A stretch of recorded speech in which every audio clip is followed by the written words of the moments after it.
तो दो उद्देश्य तो हमारे पूरे हो चुके हैं और उसमें काफ़ी हमने भारत का नाम रोशन किया। हमारे पास समय कम है, 14 दिन ही है हमारे पास कुल ये मिशन के लिए।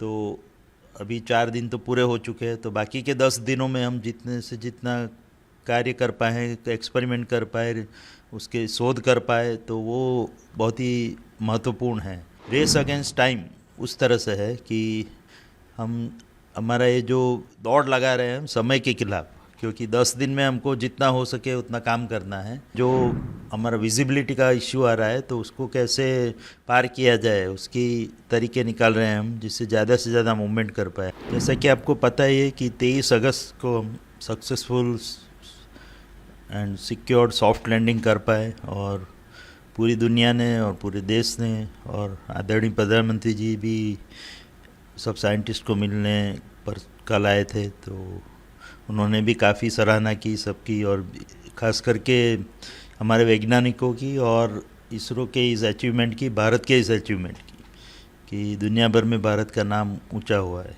तो ये तो बात हुई लैंडिंग की।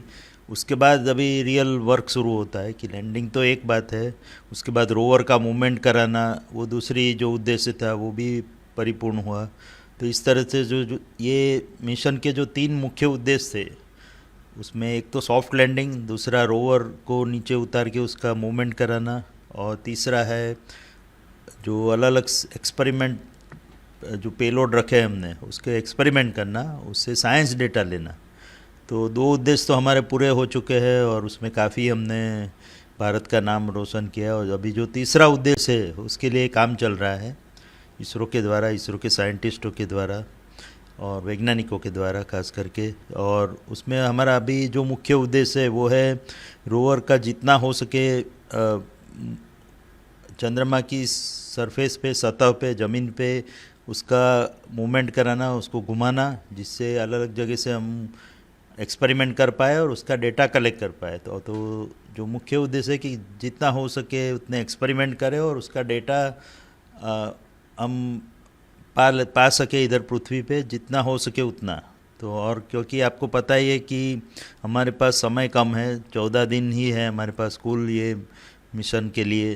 तो अभी 4 दिन तो पूरे हो चुके हैं, तो बाकी के 10 दिनों में हम जितने से जितना कार्य कर पाए, एक्सपेरिमेंट कर पाए, उसके शोध कर पाए, तो वो बहुत ही महत्वपूर्ण है और इसके लिए कार्य चालू है। और जैसा कि आपको मैंने बताया कि हम रेस अगेंस्ट टाइम उस तरह से है कि हम हमारा ये जो दौड़ लगा रहे हैं हम समय के खिलाफ, क्योंकि 10 दिन में हमको जितना हो सके उतना काम करना है। तो हमारे वैज्ञानिक और हमारे जो दूसरे तकनीकी अभियंता है वो लगे हुए हैं। एक तो रोवर का मूवमेंट कराने के लिए ज़्यादा से ज़्यादा, थोड़ी दिक्कत हमको ये आ रही है कि इस बार हमारे पास JPL का गोल्डस्टोन स्टेशन जो है, अर्थ स्टेशन, वो मौजूद नहीं है हमारी सेवा के लिए। तो उसके कारण बीच बीच में जो हमारा विजिबिलिटी का इश्यू आ रहा है, तो उसको कैसे पार किया जाए, उसकी तरीके निकाल रहे हैं हम, जिससे ज़्यादा से ज़्यादा मूवमेंट कर पाए। हमारा आशय था कि एक दिन में रोवर लगभग 30 मीटर की मूवमेंट करे, जो अभी संभव नहीं हो पा रहा था। तो अभी तक आपको पता ही है कि इसरो ने बताया है कि 12 मीटर तक मूवमेंट हुई है रोवर की चंद्र की सतह पर। तो हमारा जो मूल उद्देश्य है कि 30 मीटर एक दिन में, और जो तो इसलिए बाकी के दिनों में हम 300-400 मीटर मूवमेंट कर पाए, उसके लिए प्रयत्न जारी रहेंगे ज़्यादा से ज़्यादा। जैसे मैंने बताया कि वहाँ पे चंद्रमा की सतह पे रोवर का मूवमेंट हो, रोवर वहाँ पे चल पाए, अपनी गतिविधियाँ कर पाए, वो खास महत्वपूर्ण है। और उसके साथ साथ जो एक्सपेरिमेंट है वो कर पाए। तो आपको जैसे पता ही है कि 4 सेंसर या पेलोड लगे हुए हैं लैंडर पे, तो वो अपना कार्य कर रहे हैं अभी, और उसके इनिशियल ऑपरेशन सब पूरे हो चुके हैं। तो एक तो है उसमें जो रंभा पेलोड, जो उसका वहाँ की प्लाज्मा आयन एमिशन और उसके बारे में प्रोबिंग करेगा, एक्सपेरिमेंट करेगा, तो उसके इनिशियल ऑपरेशन कर दिए गए हैं। एक दूसरा जो महत्वपूर्ण पेलोड है वो है कि उस चास्टे पेलोड, जिसके बारे में आज विस्तार से इसरो की साइट पे भी रखा गया है, कि ट्विटर साइट पे, कि किस तरह से उसने जो इनिशियल एक्सपेरिमेंट किए हैं उसके जो नतीजे सामने आए हैं कि चंद्र की सतह पर लगभग 50-55 डिग्री सेंटीग्रेड जो टेम्परेचर है, तापमान महसूस किया गया है। और उसके अलग अलग जो प्रोब है उसमें अलग अलग सेंसर लगे हुए हैं जो अंदर तक, ज़मीन के अंदर जाके लगभग 8 से 10 सेंटीमीटर तक वो जा सकता है। तो 8 सेंटीमीटर तक के डेटा जो हमने लिए हैं उसके मुताबिक -50 डिग्री -10 डिग्री सेंटीग्रेड से लेके +50 डिग्री सेंटीग्रेड के अलग अलग डेटा 10 सेंसरों ने कलेक्ट किए हैं। तो वो डेटा आज उपलब्ध है और उसकी माहिती हमारी ट्विटर साइट पे भी रखी हुई है। और इस तरह से अन्य मेज़रमेंट अलग अलग जगह पे करके चेस्ट पेलोड तो अभी एक ही जगह पे है क्योंकि लैंडर पे लगा हुआ है, तो वो उसकी अलग अलग मेज़रमेंट करता रहेगा। लैंडर जब तक वहाँ पे स्थित है उस समय तक उसके डेटा 14 दिनों तक तो रहेगा ही उसका डेटा। और उसके बाद जैसा कि मैंने बताया वहाँ पे लंबी रात शुरू होगी 14 दिनों की, और उसके बाद हम अगर रिवाइव कर पाए कुछ पेलोड तो वो हमारे लिए बोनस होगा। तो जैसा कि मैंने बताया समय के खिलाफ दौड़ चल रही है और ऐसे ये एक्सपेरिमेंट बार बार रिपीट किए जाएंगे और ये डेटा जो चास्टे का डेटा है वो स्टोर किया जाएगा और वो लैंडर के द्वारा, क्योंकि वो तो लैंडर पे ही लगा है ये चास्टे पेलोड, तो सीधा पृथ्वी पे बाइलालू स्टेशन पे लाया जाएगा। और उसके बाद फर्दर उसका एनालिसिस एक बार डेटा आ जाता है बाद में हमारे वैज्ञानिक करते रहेंगे। उसी तरह रंभा पेलोड का डेटा और एक सिज्मिक जो ल्यूनर सिज्मिक एक्टिविटी के लिए जो इंस्ट्रूमेंट लगा है, तो मून पे जैसे पृथ्वी पे जो भूकंप आते हैं उसी तरह मून पे जो भूकंप आते हैं उसको मून क्वेक कहा जाता है। तो मून क्वेक की इंफॉर्मेशन, मून की सिज्मिक एक्टिविटी जो है, भूकंपीय जो तरंगे हैं उसके बारे में पता लगा के, क्योंकि वहाँ पे एस्टेरॉइड का भी बम्बार्डिंग होता है तो वो सब के कारण सिज्मिक एक्टिविटी बढ़ जाती है कई बार, तो क्या हो रही है उसके बारे में भी माहिती हमको मिलेगी। और जो नासा का ल्यूनर रेट्रो रिफ्लेक्टर एरे है जिसके द्वारा हमको चंद्रमा और पृथ्वी के बीच की सही डिस्टेंस का पता लगे, सही दूरी का, तो उसके कारण जो एक अनुभव किया गया है कि इक्वेटर पे जो मेज़रमेंट लिए थे सेम एलआरए द्वारा, तो ये पता लगता है कि चंद्रमा पृथ्वी से दूर जा रहा है साल में 1 सेंटीमीटर या ऐसे कुछ। तो वो उसमें कितनी सच्चाई है, जो साउथ पोल पे उसका इम्पैक्ट कैसे दिखता है दक्षिणी ध्रुव पे, तो ये मदद करेगा हमको एलआरए उसके बारे में जानकारी लेने के लिए। तो ये 4 पेलोड जो लैंडर पे लगे हैं उसकी हमको अलग अलग माहिती, अलग अलग एक्सपेरिमेंट की देता रहेगा जैसा मैंने बताया अगले 10 दिनों तक। और जो दूसरे जो कार्य है हमारा रोवर का, उसकी सतह पे चलाना जितना हो सके, जैसे मैंने बताया कि एक दिन में 30 मीटर तक अगर चला पाते हैं तो 300-400 मीटर अभी भी हम करा पाएंगे। तो अलग अलग जगह पे जाके रोवर वो एक्सपेरिमेंट करेगा, जो स्पेक्ट्रोग्राफी एक्सपेरिमेंट हमने प्लान किए हैं, एक्सरे स्पेक्ट्रोग्राफ और लेज़र स्पेक्ट्रोग्राफ की तरह।